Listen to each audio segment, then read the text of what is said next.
جنازہ کا اعلان ہے۔ ہم نماز جنازہ میں شریک ہوتے چلے آ رہے ہیں اور شاید یہ پہلا جنازہ بھی نہ ہو جس میں ہم نے شرکت کی ہوگی، ہو سکتا ہے یہ آخری بھی نہ ہو جس میں ہماری شرکت ہو سکتا ہے جب تک ہمارا جنازہ نہ ہو جائے ہم جنازوں میں شرکت کرنے کے مواقع پاتے رہیں۔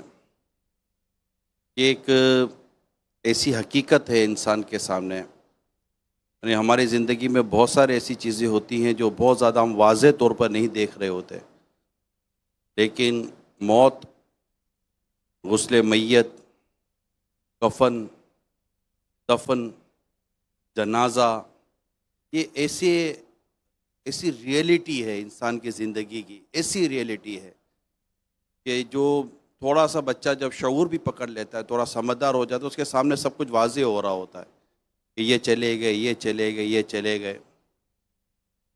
اس میں ہمارے لیے سبق ہے، ہمارے لیے عبرت ہے۔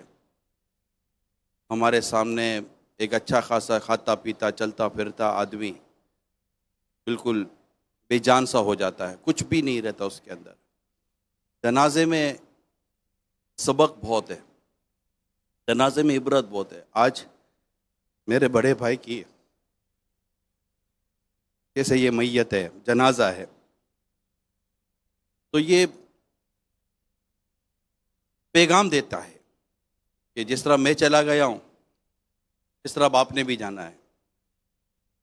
جنازہ ایک مبلغ ہے، وہ نیکی کی دعوت دیتا ہے، وہ ہمیں پیغام دیتا ہے کہ جو آج میرے ساتھ ہوا ہے کل وہ آپ کے ساتھ بھی ہوگا۔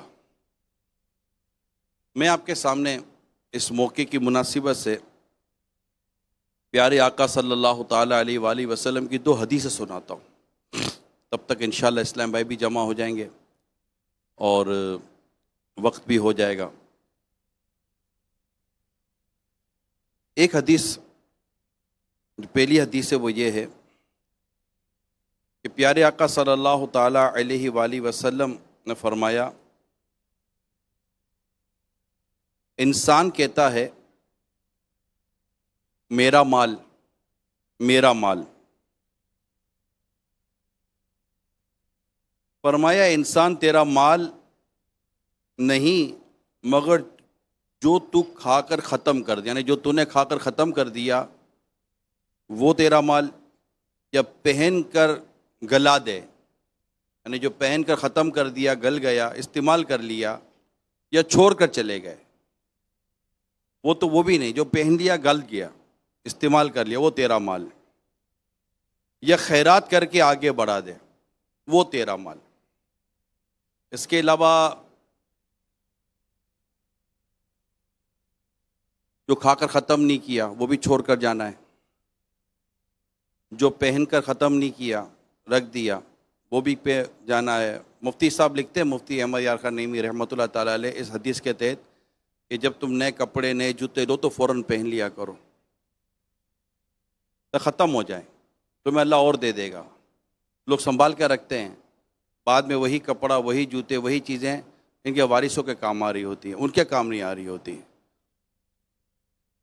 یہ ایک حدیث میں نے آپ کو سنانی تھی، ایک اور حدیث میں آپ کو سناتا ہوں۔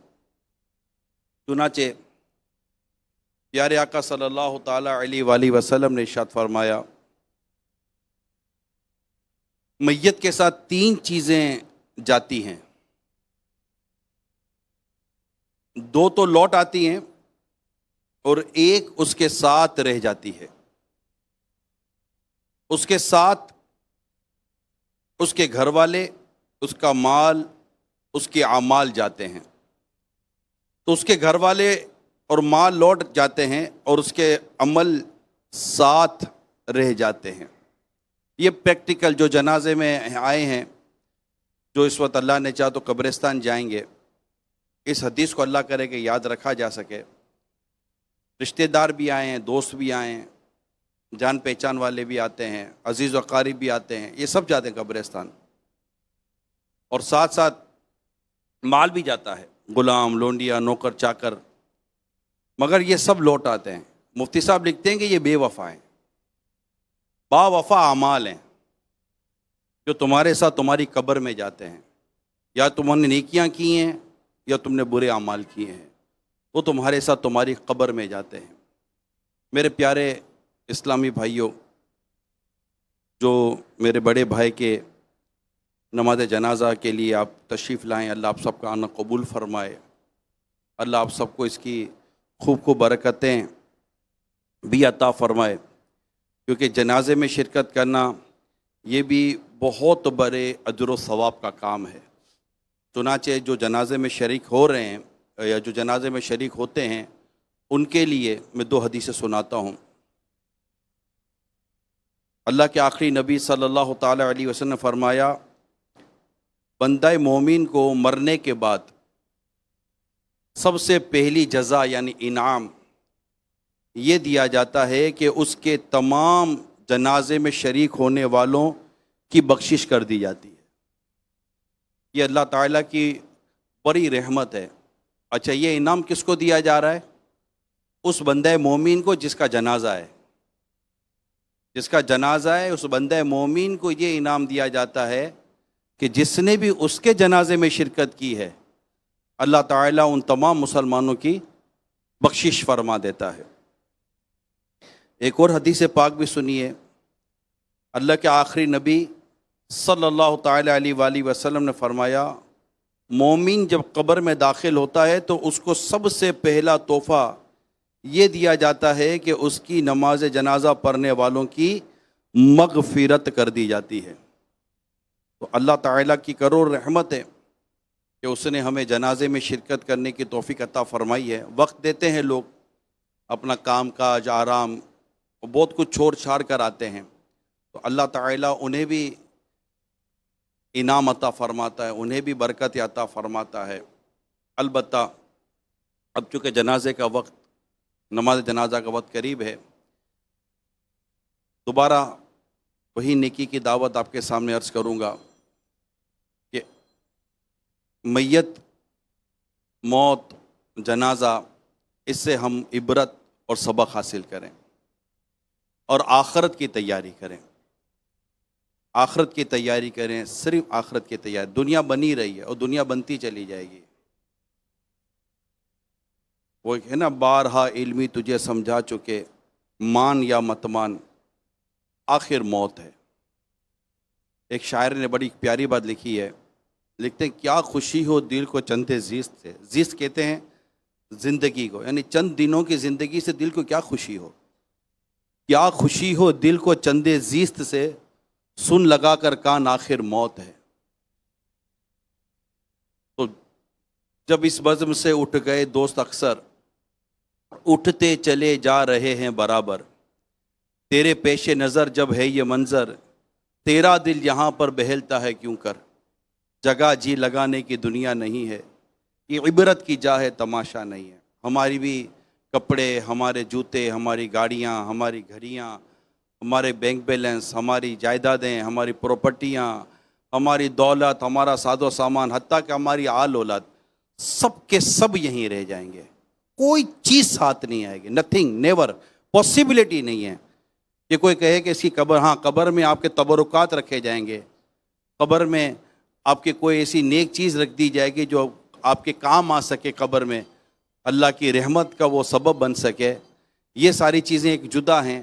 اس کے علاوہ کوئی کہے کہ میں نے زندگی بھر یہ چیز بڑی پیار سے حاصل کی، یہ چیز بڑی پیار سے حاصل کی، اب لاکھ وصیت بھی کر کے چلے جائیں گے نا کہ یہ میری گھڑی سب سے پسندیدہ گھڑی تھی، میری قبر میں دفنا دینا، تو کوئی گھڑی بھی اپنی قبر میں دفنائے گا، وارث ہی نہیں دفنانے دیں گے کہ ابا تو چلے گئے، ابھی یہ گھڑی تو رکھنے دو، ہمیں کام آ جائے گی، تو نہیں رکھتا کوئی بھی۔ اس طرح کی کوئی چیزیں ہمارے ساتھ قبر میں نہیں جائیں گی، قبر میں صرف اعمال جائیں گے۔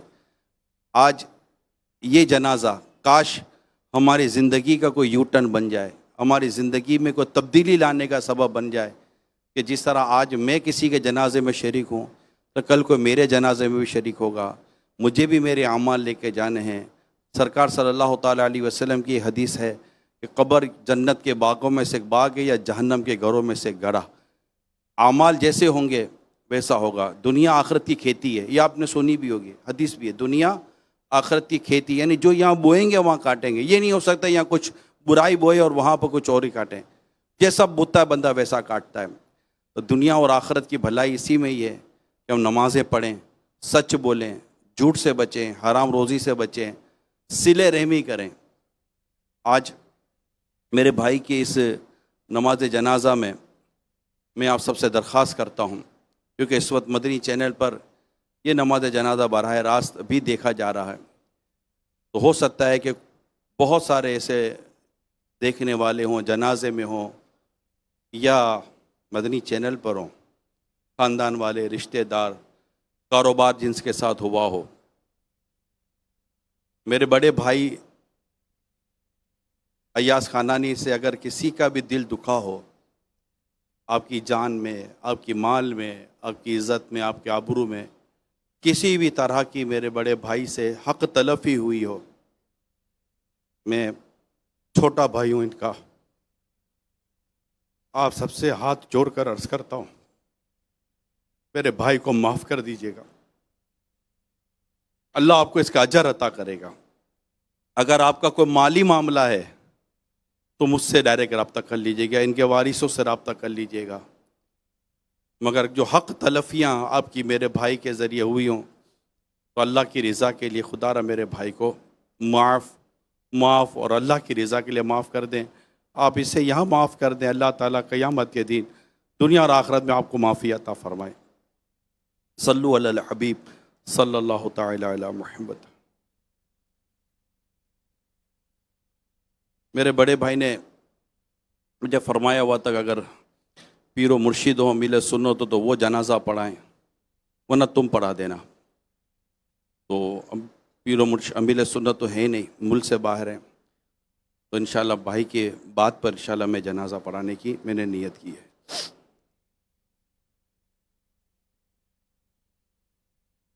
صفحے بھی درست کر لیں اور نماز جنازہ